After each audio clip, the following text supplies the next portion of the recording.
Hi, everybody. Welcome to the Cancer Education Series, brought to you by MercyOne Cancer Center and Above and Beyond Cancer. And this program is brought to you with support from the Iowa Cancer Consortium. You guys are in for a treat tonight, as am I, because I have two of my favorite people. We have with us Lauren and Vernon Delpesce.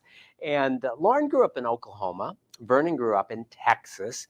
They both worked for the YMCAs of America and met during their work with the Y. And 20 years ago, they moved to Des Moines, Iowa, and have raised two kids that are in their 20s. They have a beautiful little 4-month-old grandbaby and just kind of living life to the fullest, healthy and engaged in just a great lifestyle. And then boom, out of the blue, going in for a screening mammogram, Lauren and Vernon's life changed in a moment.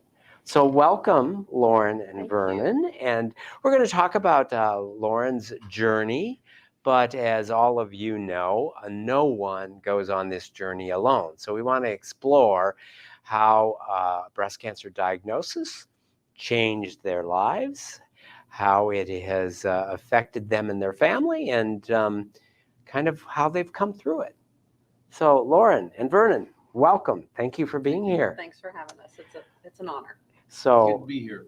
It's great to have you here. It's a great day to be alive. It is. And, I happen to have known Vernon and Lauren before the cancer diagnosis and was honored to be on the team.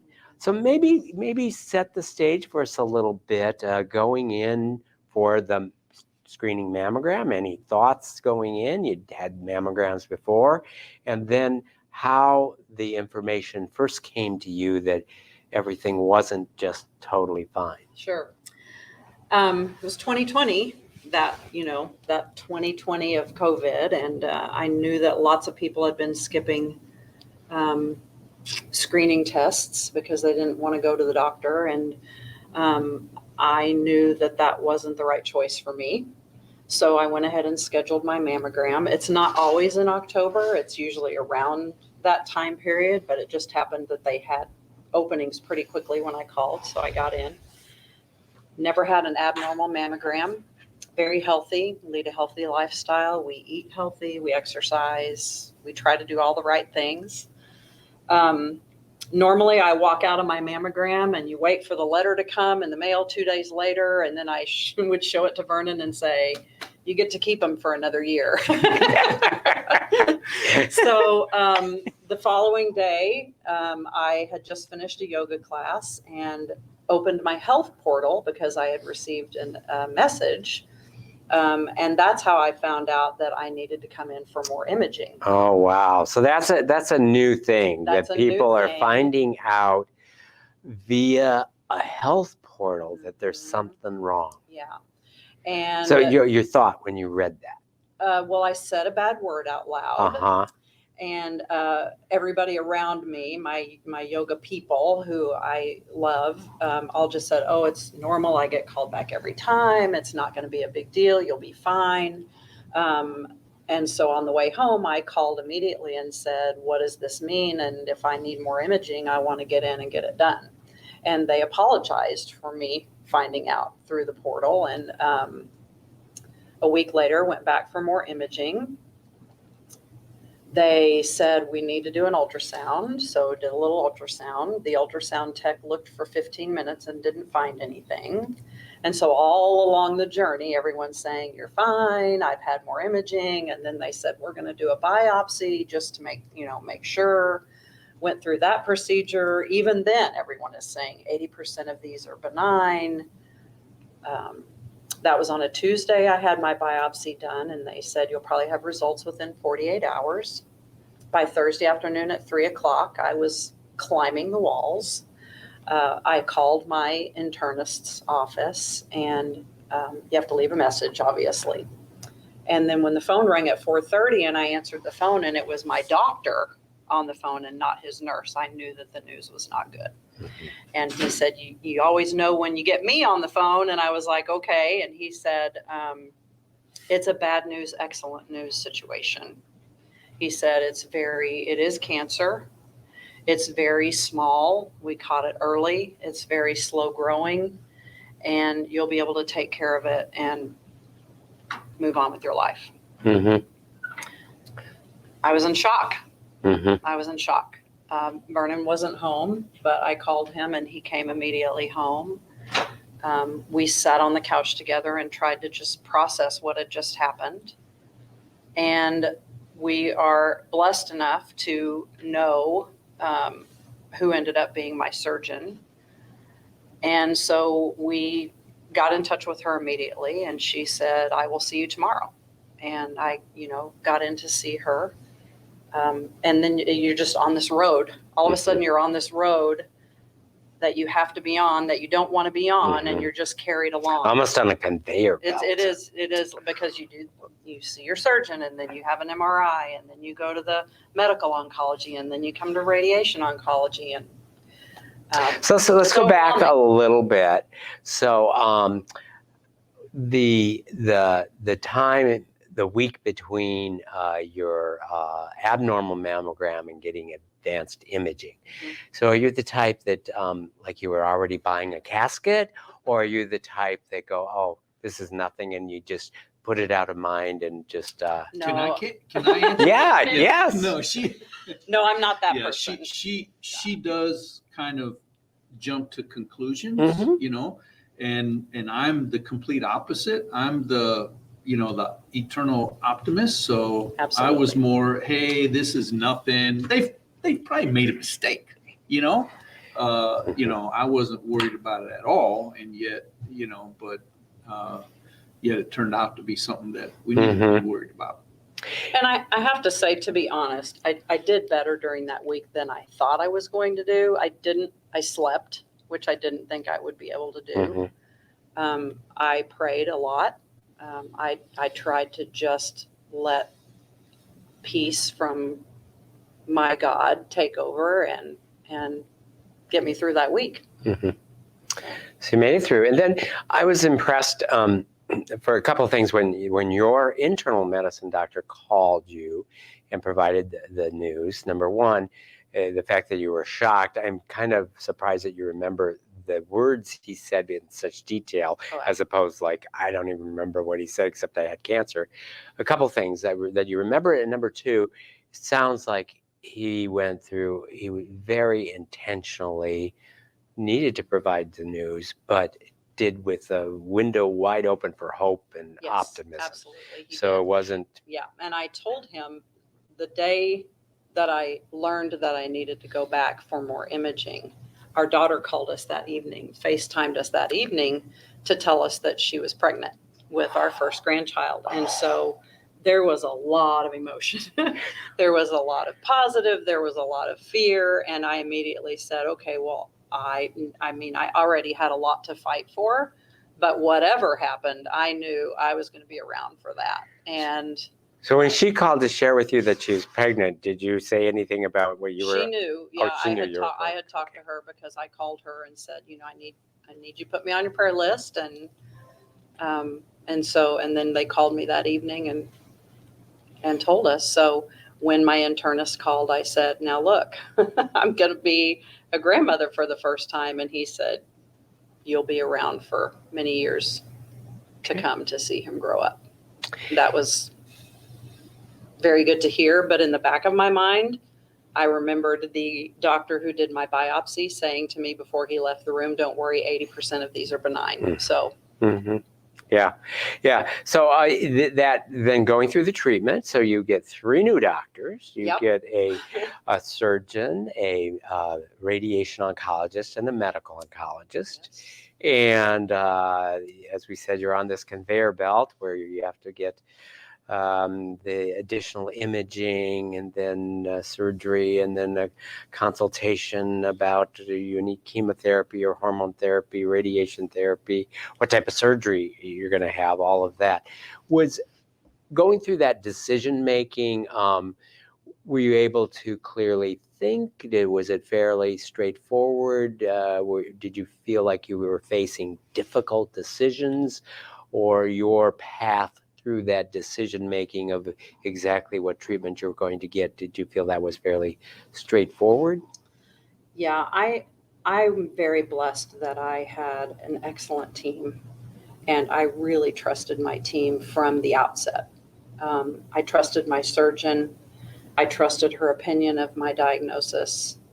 I trusted you with my care, and I trusted the process. And I am an information is power person. The more information I have, the better I feel about the situation.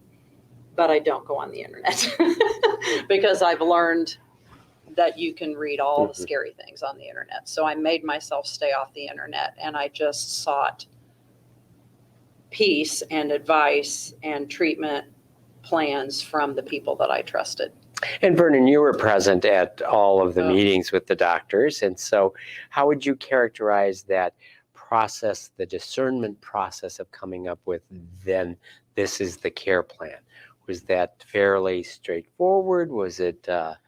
Well, yeah, I think it was straightforward because of the level of trust that we had with our, medical team. And that made it a lot easier than if we wouldn't have known them ahead of time, and but it's still shocking, even though it was clear and we felt confident in it, but it's like, I can't believe this is happening.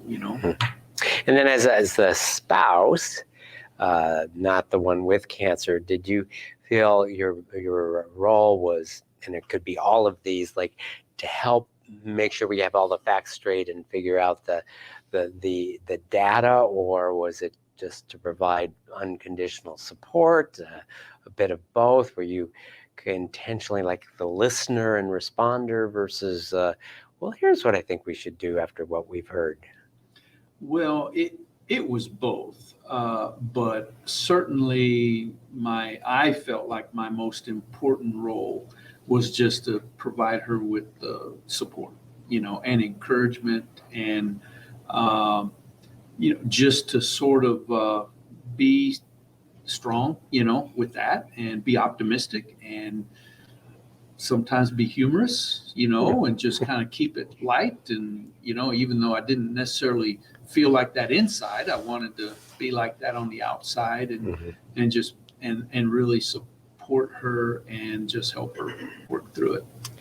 So cancer journey, and correct me if I'm wrong, I don't have your records in front of you, it was lumpectomy and sentinel node procedure, followed by radiation, and followed by anti-estrogen pills. Yes. Correct? And so of that journey, and you're still on the journey because the anti-estrogen pills are for 5, 10 or so years. What was maybe the most difficult part of the treatment? Wow. The surgery was probably the easiest part of the treatment. I overdid it a little bit when I got home and ended up with And ran 5 miles a day after? No, I didn't, but we went snowshoeing, and I got in real trouble with my surgeon for that, and then I ended up with a little bit of an infection, but I felt great. So I was like, why can't I go do what I want to do? Radiation, I think, was hard the first couple of times. I came in to get my markers or my tattoos, and I said, can I see the room where it happens? And my technician said, sure. And so she walked me into this giant room where this huge machine is. And I turned around and looked at the door, and the door is like 3 feet thick. And she said, the walls are even thicker. And she said, you'll be in here and we'll be out there. I was like, oh, okay. So make sure you point it in the right place, and, it's all safe. But I remember laying on that table for the first time in there by myself. That was very hard. It was very hard. Even though it only lasts 90 seconds. Yeah. It was a long 90 seconds. How many treatments did you have before you felt at peace lying there on the table? Or did you ever? Probably about halfway through. So I had 20 treatments, and probably about halfway through, I was like, okay, there's a light at the end of the tunnel, and the side effects were not horrible, and I was ready to just be done. Mm-hmm. And then you're now on an anti-estrogen pill. Yeah, that's not fun. Yeah. So we were talking a little bit before we got started that you might start sweating in the middle of this. That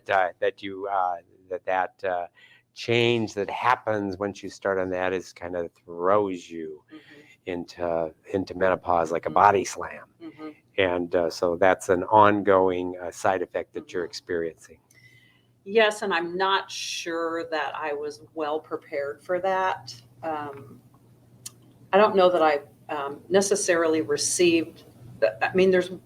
They can tell you what's going to happen, but until you experience it, I don't know that you can actually understand.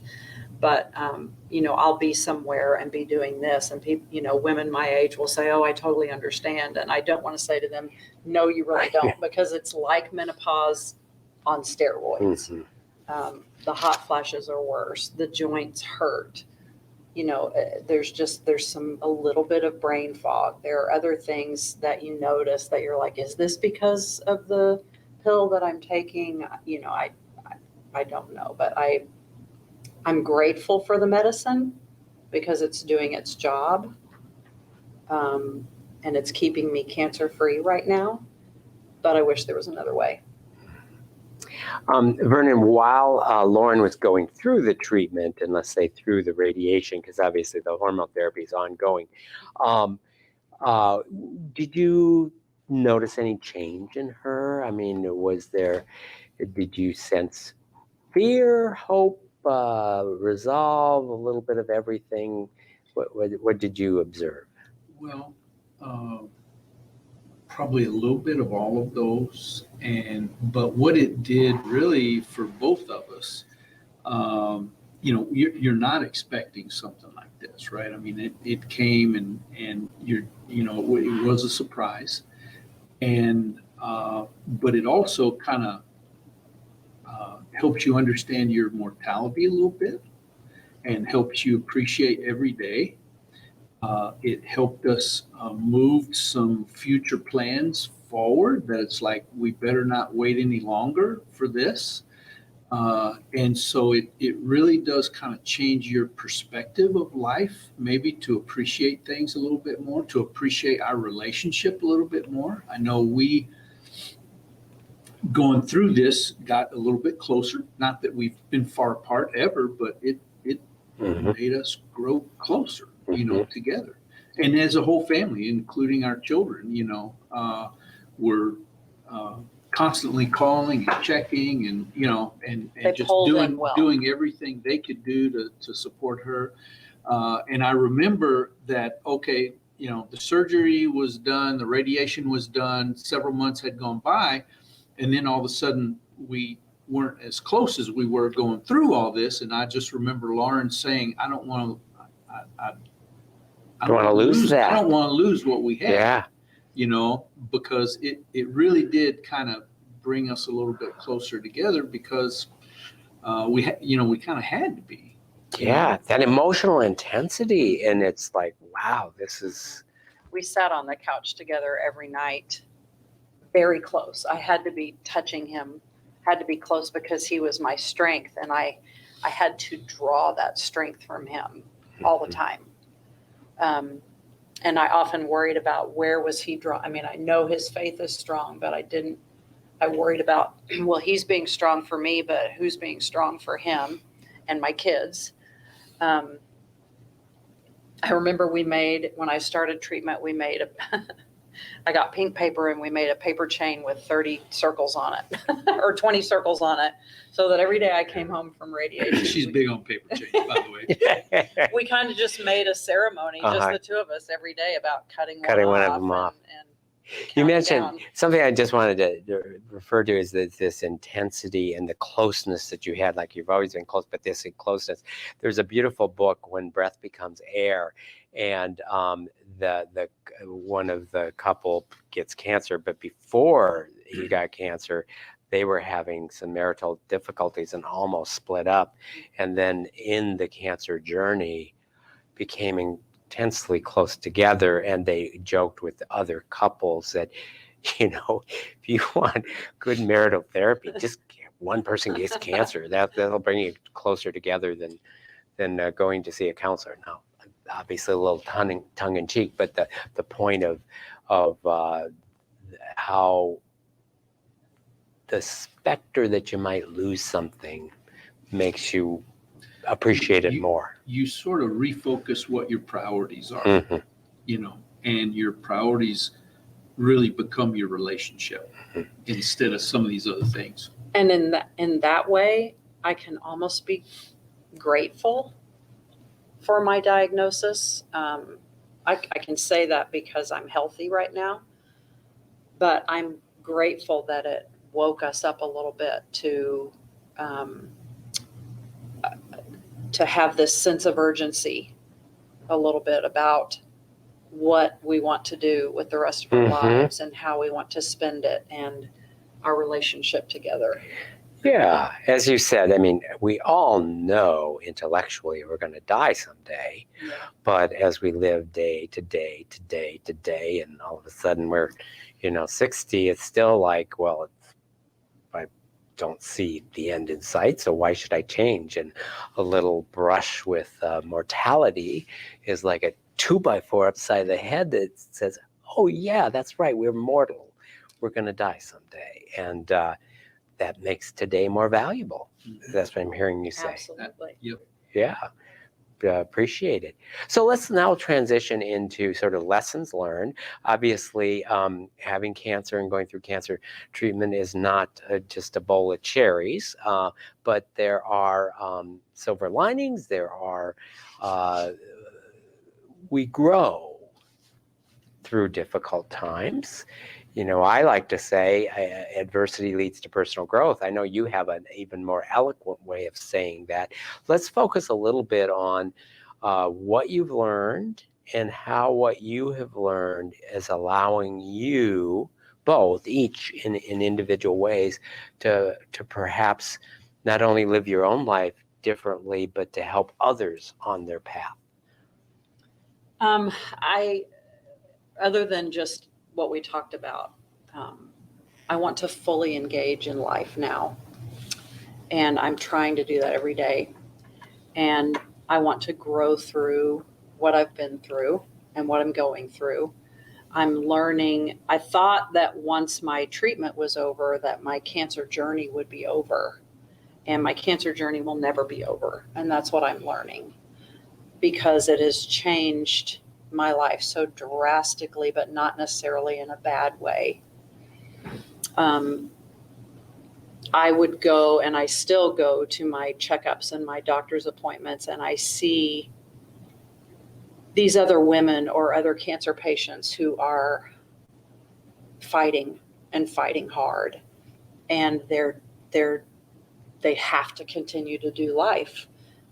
They're working on their laptop while they're waiting for their chemotherapy, or they're, joking with their husband after their 30 millionth blood draw while they're waiting to see the doctor. And,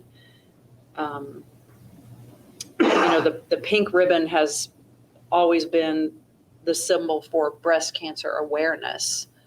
And I was actually driving home from a weekend where I got to babysit my grandson while my daughter was in a wedding. And I was thinking about just the whole idea of growing through what I've been through.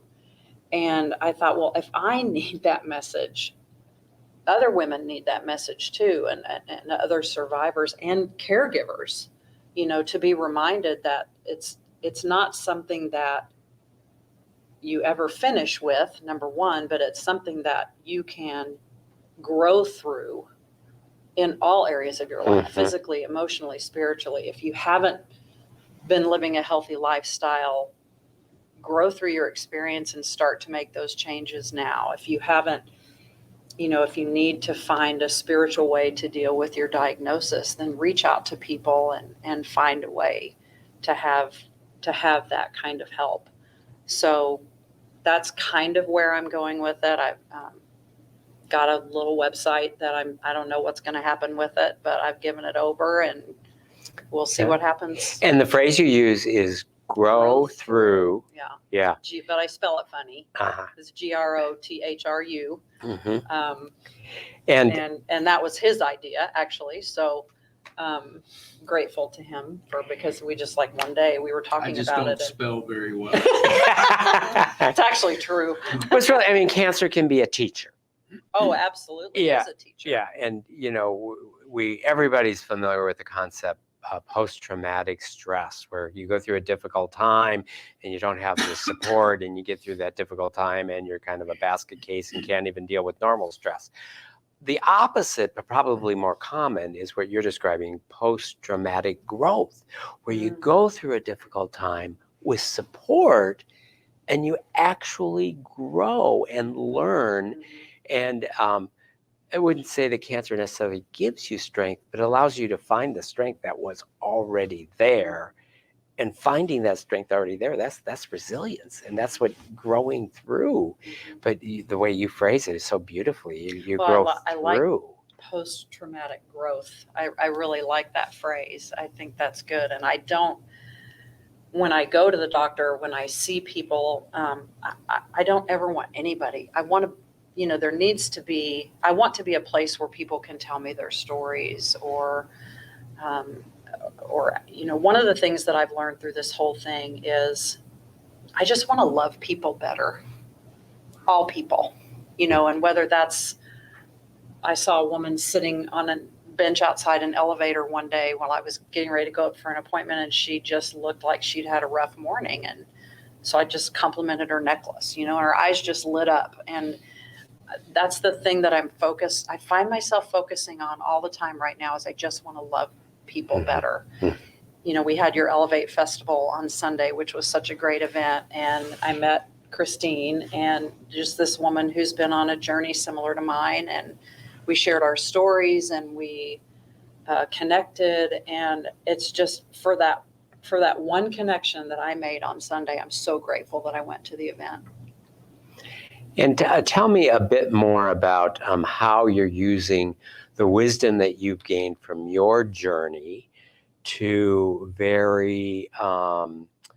in a very directed manner, live your life differently. And you've already explained that, and how helping other people is, I'm sure, I mean, I know you well enough to know that you've always been generous to help other people, but how maybe you're focused a little bit differently on your desire to allow the wisdom and growth that you have gained to help others. It's still a work in progress. Okay. I feel like I'm still, I'm not necessarily ready yet, but sometimes the greatest success starts from starting something when you're not really ready to start it. I'm just trying to follow my heart and be obedient to what I'm being led to do. I don't know what's going to happen with it. I want to hear other people's stories.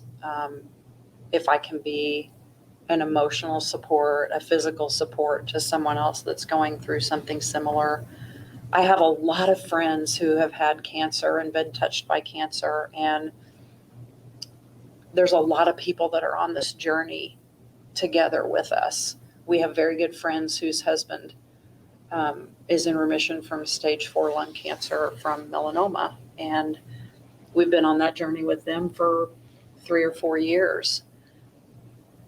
It's scary to come alongside people who have cancer, but everybody needs somebody to come alongside them to help them through this journey. And Vernon, we were talking a little bit about your perspective of the wisdom that you have gained as a caregiver, and the support that you can provide other caregivers. Maybe talk a little bit about how, since Lauren's diagnosis, you've become more aware of all the cancer out there, and how people are seeking you out, or you're seeking people out to help mentor them, and how that's changed your life since her cancer. Yeah, well, I work at Valley Church here in West Des Moines, so I'm surrounded by a lot of people. And after her diagnosis, then it just seemed like I kept hearing more and more people being diagnosed with cancer, and maybe it's always been there, but I didn't pay attention to it. But then once, then all of a sudden I started having men come to me that said, "Hey, I understand your wife was diagnosed with cancer. My wife was just diagnosed. And so can we talk about that?" And so I've been able to kind of share, I was sort of a step or two ahead of them, and we feel, again, fortunate because she had we caught it early and it was small. So she had a pretty positive, path that she's on. Some of them was really a little more serious, but it's been great to be able to help them and encourage them, let them know what to expect, let them know how they can support their wife, going through this and all. And it's been, they've really appreciated that, and it's been good for me too, to be able to share that and encourage them as they go on their journey. Have either of you been involved in any formal counseling or either through a pastor, through a mental health counselor, through? I'm actually seeing a counselor currently. I started about 2 months ago, I guess.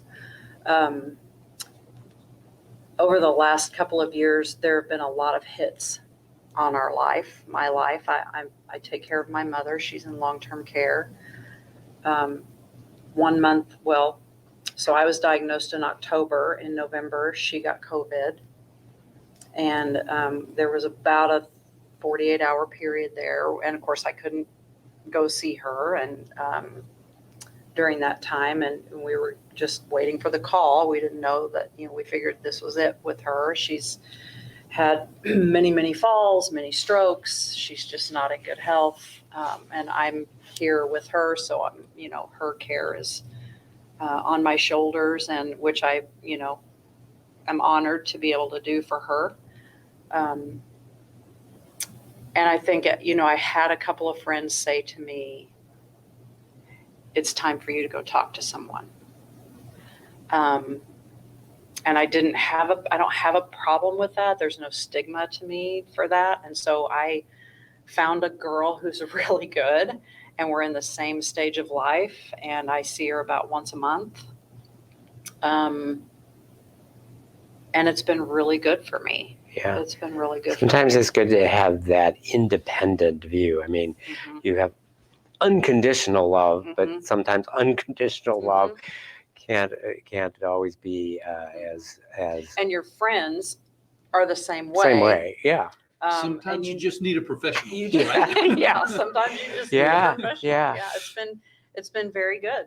It's been very good. I'm very grateful that I had people, a couple of friends who loved me enough to say, "You need to, it's spilling out, and you need to talk to someone about it." Yeah, and I would say that being put on anti-estrogen changes one's emotions in a way that kind of change things, and also probably lead to the likelihood that having some counseling may be of benefit.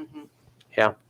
And really the thing we've spoken about least is my cancer. I mean, it's just there, how to navigate through all of the things that were happening at once. And so it's been very good. One thing that I like to talk about with my patients is joy. And I'm talking about joy that is like this deep-seated meaning of life and purpose, and this overwhelming joy that includes ups and downs and twists and turns. But I do think spending time thinking about, okay, what brings joy to my life is not this hedonistic, it's just another beer on the beach type of thing, but really what does bring deep-seated joy. So one question I'd ask you just to think about a little bit, what brings joy to your life? And do you think that the answer to that question is different post-cancer diagnosis than it was pre-cancer diagnosis? Mm. Well, I like to, when you talk about joy, joy doesn't always mean happiness. Correct. Joy is something deeper. Mhm. And joy is sometimes something you have to choose rather than feel. My family has always been what has brought me joy. My grandson brings me joy.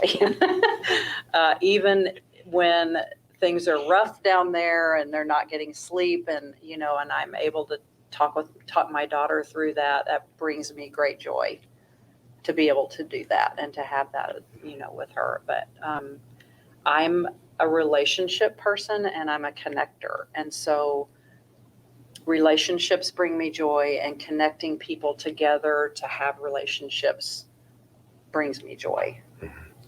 Yeah. And what, if anything, are you doing different in your life to bring more joy into your life now? I'm just trying to be present in every day. There are days that I think before cancer, I wasn't really, there were things that I was doing or things that I was involved in, but I wasn't really present. And I want to be present now in everything that I do. I want to remember things. We're getting ready to build a house on a piece of property that we bought in southern Iowa, and it's an overwhelming amount of decisions and choices that can be very frustrating. But at the same time, I just remind myself to be present and to understand the blessing it is that we have the opportunity to do it. And my glass half full man, it only took 25 years for him to rub off on me, but I think the cancer diagnosis finally got me to the point where I'm more glass half full when I used to be more glass half empty. Okay. And Vernon, reflect a little bit for you. What brings you joy? Well, one of the things that I think this has done is kind of sped up our planning process, and helped us kind of refocus, because as you know, I retired from one career about 5.5 years ago, and then kind of restarted, and so I call myself semi-retired, but soon that will come to an end and I will be fully retired. And but I'm not prolonging that now. I mean, through this process, we identified that we want to spend a lot of time out in nature. And Lauren loves to garden, and food garden. She loves eating healthy and growing her own, organic food. And so this weekend, we're actually going to build the garden boxes that she'll do that in, down at our property. And, she just stands there in the middle of it and looks out, and she just weeps, because she just loves being there, and it makes her feel so good. And so seeing her with that kind of joy certainly gives me, an awful lot of joy too. And so for me, it's just been this kind of refocus on let's don't wait any longer. We know we want to do this, and we're going to count our blessings every day, and let's move forward with those plans. Don't put them off anymore. And some of the things you pointed to are fairly universal. I mean, relationships, family, nature. Oh my gosh, and to recognize I find joy being in nature, and so many people that provides joy, but they create a life that doesn't have much nature in it. And so being aware that being outside in nature, whether it is sunny or windy, or regardless of which of the 4 seasons brings me joy, can I intentionally live my life putting more of that in there? Or a good physical exertion with sweat. I mean, there's pain going through it, but boy, you finish that. Catching a large bass brings me joy. There we go. Eating a large bass. Too. And how about your kids? Like Owen's only 4 months old, so we'll give him a pass for what he's thinking through this process. But your kids are in their 20s. And how would you say your cancer diagnosis has, number one, if any, changed your relationship with them? But number two, do you see any differences in them having gone through your cancer journey with you as a family? Now I'm going to get emotional. They pulled in so tight around me, and it was amazing to watch, because as a mom, you're the one who is the supporter and the encourager and the one who gives advice, and And the one that worries at night, that worries at night. Where are they? Are they safe? We found out at like 4:30 in the afternoon. I got my diagnosis, and our son was at school in Cedar Falls, 2 hours away, and he got in his car and drove home. Mhm. And he had to turn around and go back early the next morning, but he came home to be with me that night. He grew up that night in my eyes, and had become a man when he did that. And he was home a lot, as much as he could be during that time. He came home for my surgery. My daughter, of course, was newly pregnant, and I was worried about her emotions, because I didn't want her to be dealing with a mother who had cancer while she was trying to grow a baby. So I worried about that a little bit, and I may have tried to shield her from some of the things that I was feeling. But I quickly told myself that that wasn't going to do her any favors, and me either. And so we have a great relationship anyway. And so we talked often. She and her husband, I know, prayed for me a lot. We saw them whenever we could, as much as we could. And then I tried to just immerse myself in helping her prepare to be a mom, which gave me something really fun and joyful to focus on. Vernon, what would be your perspective? Anything else to add about what you've seen your daughter, your son go through, and how they have come through the other end? Well, especially with our son, he stepped up, and she's right about him becoming a man. He's not a hugger, right? I mean, you know what I mean? He is now. He is now. And he was. I mean, she's right. He did grow up, and you finally began to see him show some emotion, and it really, they've always been close, but it drew them a lot closer. And so Ashley, our daughter, she's just she's wonderful, and she's always supportive. They talk on the phone almost every single day, and that's great. And she was a tremendous support, and she knew, when she knew that Lauren needed the good news of learning that she was pregnant, because she didn't know when Lauren first called her to tell her that, that she was diagnosed with cancer. And then Ashley knew when she got the news she was pregnant. She called back and she said, put it on speakerphone. And she says, well, I have something I want to share with you. I have some really good news for you. And of course, after the kind of afternoon we had, and so, but she knew that she needed, she needed to bring that good news. So they were there for us. And this is probably as they've been growing up, the first time we've always been there for them, right? This was the first time they needed to be there for us, and they realized that, and they definitely stepped up to the plate.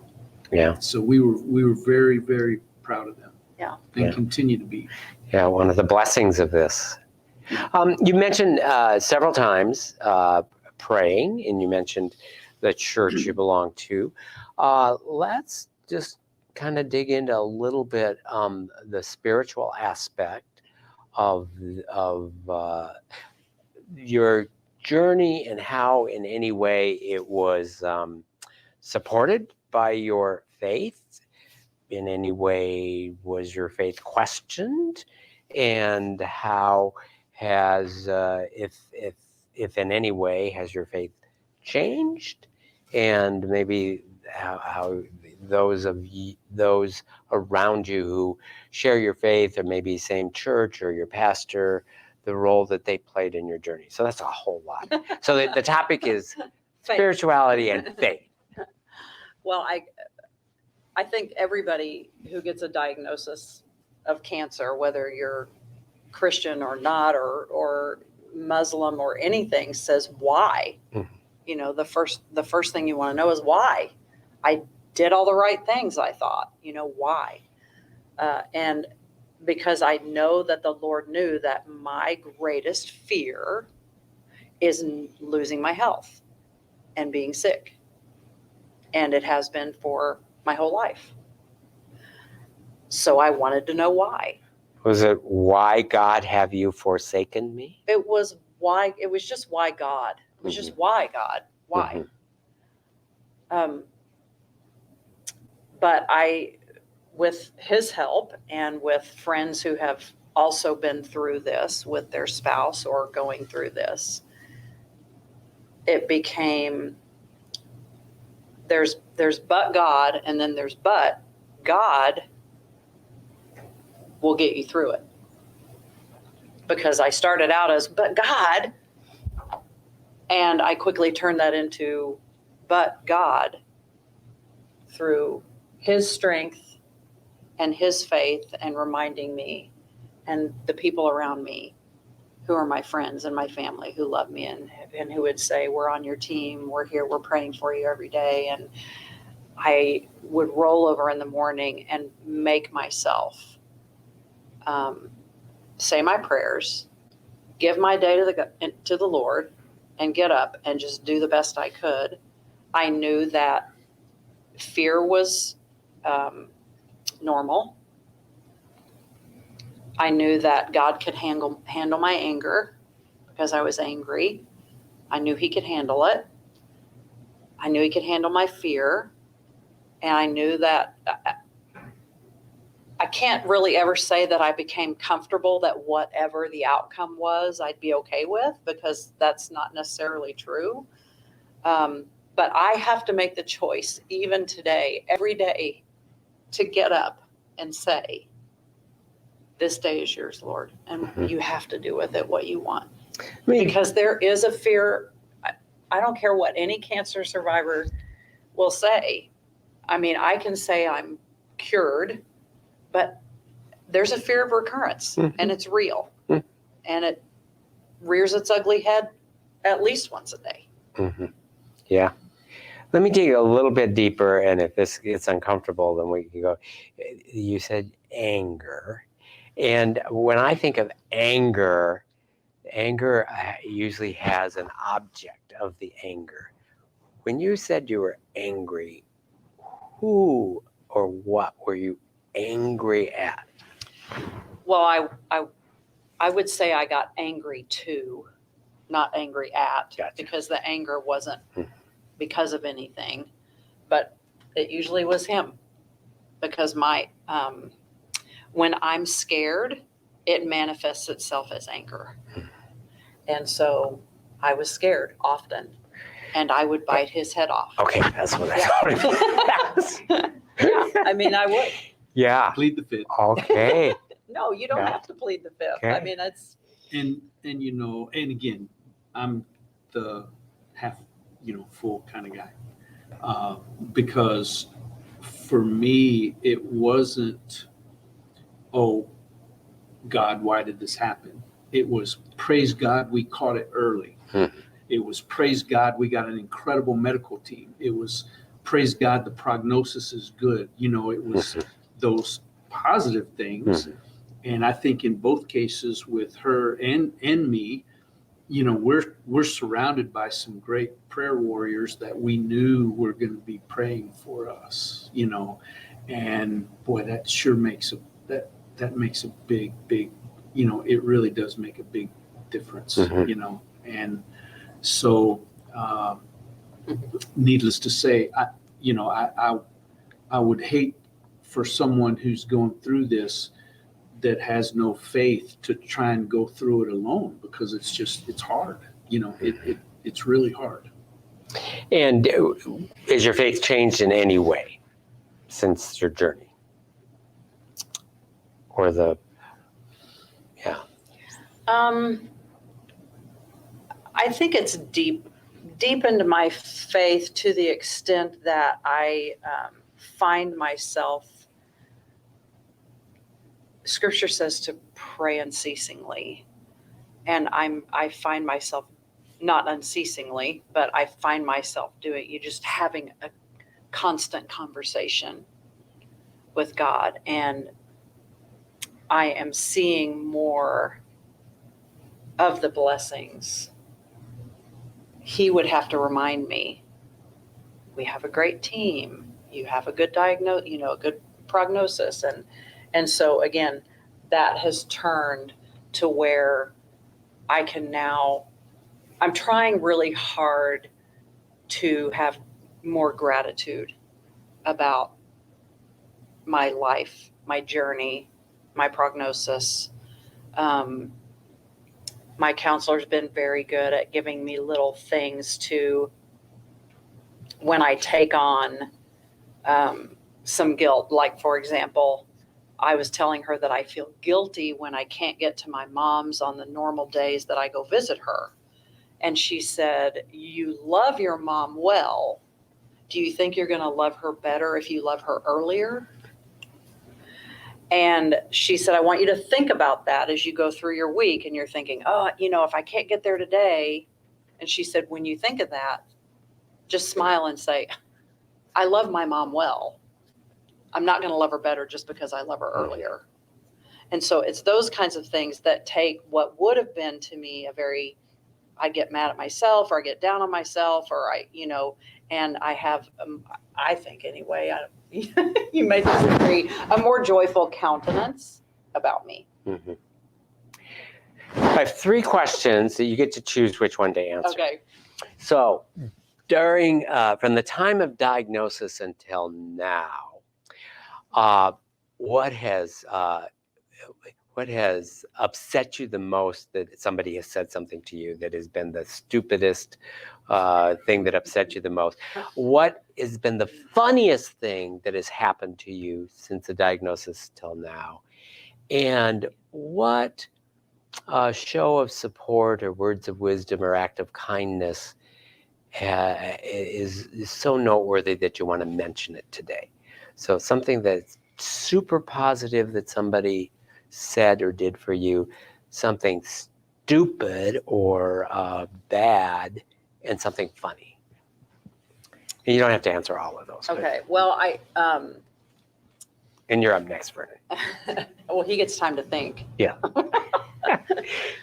I would say the dumb thing, and it's really not dumb, but this whole grow through thing that I'm doing is, it's something that is really scary for me to do, because when you do something like this, you really make yourself vulnerable.